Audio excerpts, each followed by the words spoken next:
Welcome to icon news. నేను మీ పవన్ కృష్ణమూర్తి. పాపం వైఎస్ఆర్సీపీ వాళ్ళకి ఎంతటి కష్టం వచ్చింది. ఒక్క సినిమా స్ట్రైట్ థియేటర్లలో కూడా రిలీజ్ అవ్వలేదు. ఆ ఒక్క సినిమా ఈరోజు వైసీపీని పూర్తిగా ముంచేస్తోంది.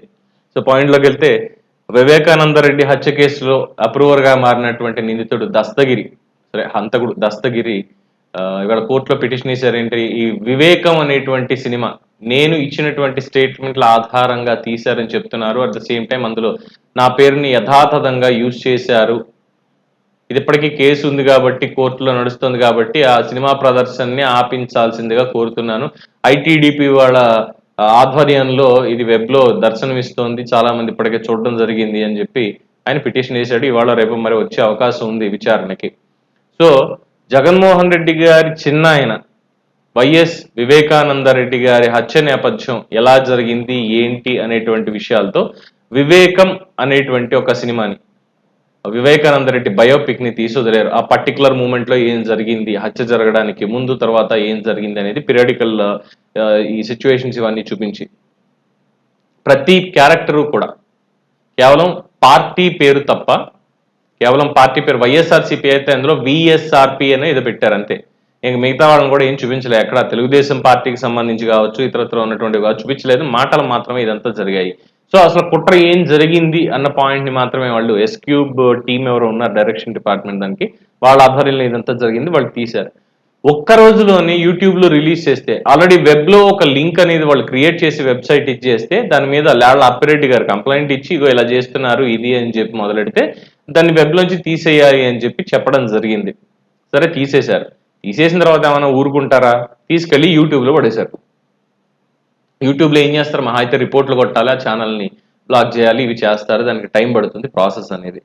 ఒక్క రోజులోనే ఆ రిలీజ్ చేసినటువంటి అతి తక్కువ సమయంలోనే 10 లక్షల వ్యూస్, అంటే 1 మిలియన్ వ్యూస్ తెచ్చుకొని అప్రతిహతంగా దూసుకుపోతుంది. ప్రతి ఒక్కటి కూడా ట్రోల్ మెటీరియల్ గా, జగన్మోహన్ రెడ్డిని ట్రోల్ చేయడానికి యూజ్ కావాల్సిన మెటీరియల్ గా కూడా ఆ వివేకం అనేటువంటిది చాలా పదునుగా, అసలు ఏం జరిగింది, ఎలా జరిగింది అన్నది ప్రతి పాయింట్ ని కూడా ఈ సిబిఐ ఇచ్చినటువంటి ఛార్జ్ షీట్ కావచ్చు, లేదంటే దస్తగిరి ఇచ్చిన స్టేట్మెంట్స్ కావచ్చు, రంగయ్య ఇచ్చినటువంటి స్టేట్మెంట్స్, మిగతా వాళ్ళు ఇచ్చిన స్టేట్మెంట్స్ అన్నిటినీ యథాతథంగా తీసుకొని దీన్ని క్లియర్ గా పిక్చరైజ్ చేశారు. సో ప్రజలు ఆదరిస్తున్నారు. మేబీ థియేటర్లో రిలీజ్ అయ్యి ఉంటే ఎలా ఉండేది. అంటే చెప్పాను కదా, వైసీపీ వాళ్ళకి సినిమాలు ఏం కొత్త కాదని. జగన్మోహన్ రెడ్డి గారి పాదయాత్ర అయిన తర్వాత యాత్ర అన్న పేరుతో ఒకటి తీశారు, సెంటిమెంట్ రగిలించడానికి, రాజశేఖర రెడ్డి గారిది. అదైపోయిన తర్వాత కడప రాజ్యంలో కమ్మ రాజ్యంలో కడప బిడ్డలు అని చెప్పి వివాదాస్పద దర్శకుడు రామ్ గోపాల్ వర్మ ఎన్నికలకు ముందే తీశాడు, రిలీజ్ అవ్వలేదు. ఎన్నికల తర్వాత దాన్ని రిలీజ్ చేయాల్సి వచ్చింది. అఫ్ కోర్స్ దాని తర్వాత కూడా ఇంకా జరిగాయి అనుకోండి, అవన్నీ కూడా అయ్యాయి. ఇప్పుడు మళ్ళీ శపథం అని, వ్యూహం అని చెప్పి జగన్మోహన్ రెడ్డి కోసం సినిమాలు తీస్తున్నాడు. ఇక వైసీపీ వాళ్ళు ఎన్ని సినిమాలు ఎలా చేయించారు ప్రమోషన్ అనేది అందరికీ తెలిసినటువంటి విషయమే. సో ఇప్పుడు దాంట్లో వాళ్ళకేం కొత్త కాదు, ప్రతిపక్షాలని నిందించడానికో ఇంకొక దానికో ఈ రకంగా తీయించడం ఇవన్నీ కూడా. బట్ వాళ్ళ దగ్గరికి వచ్చేసరికి నొప్పి వచ్చేస్తుంది. సో వివేకం అనేది, మా బాబాయ్ని ఎవరు మేమే చంపుకుంటామా, ఒక కన్ను ఇంకో కన్ను పుడుస్తుందా అధ్యక్ష, 2 కళ్ళంటే వాళ్ళు నాకు, ఇలా ఎన్నో కలబుల్లి కబుర్లు చెప్పినటువంటి జగన్మోహన్ రెడ్డి గారు, వాళ్ళ పార్టీ వాళ్ళు ఇప్పుడు ఈ వివేకం సినిమా చూసి హడలెత్తిపోతున్నారు. సో రేపు ప్రజల్లోకి పూర్తిగా ఇది వెళ్తోంది. ఇప్పటికే 10 లక్షల మంది కాదు, వాట్సాప్లో, టెలిగ్రామ్లో, ఎక్కడ పడితే అక్కడ డిజిటల్ మీడియా అనే దాని ప్రతి సోర్స్లో కూడా ఈ గంటన్నర ఎంత ఉంది డ్యూరేషన్, మొత్తం సినిమా అంతా కూడా అవైలబుల్గా ఉంది. ప్రతి ఒక్కళ్ళ మొబైల్లోకే ఇది చేరుతోంది. సో దీంతో భయపడుతున్నారు. అరే ఈ స్ట్రాటజీ మంది కదా, ముందు యూట్యూబ్ని యూజ్ చేసుకొని ప్రజల్లోకి వీడియోస్ అన్ని పంప్ చేయించి ఇలా చేసి అలా చేసి మొత్తానికి అధికారంలోకి అయితే వచ్చాం కదా, ఇప్పుడు కూడా అధికారం కావాలంటే ఇలాగే చేసుకోవాలి కదా అన్నటువంటి ఒక ఆలోచనతోటి.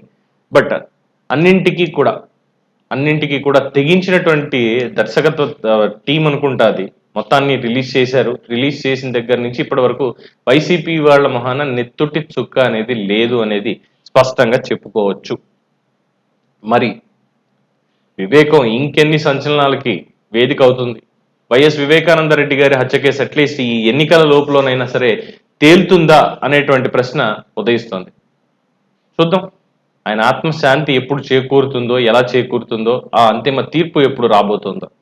దీని మీద మీ అభిప్రాయం ఏంటి అనేది కామెంట్స్ రూపంలో తెలియజేయండి. చూస్తూనే ఉండండి ఐకాన్ న్యూస్. నేను మీ పవన్ కృష్ణమూర్తి.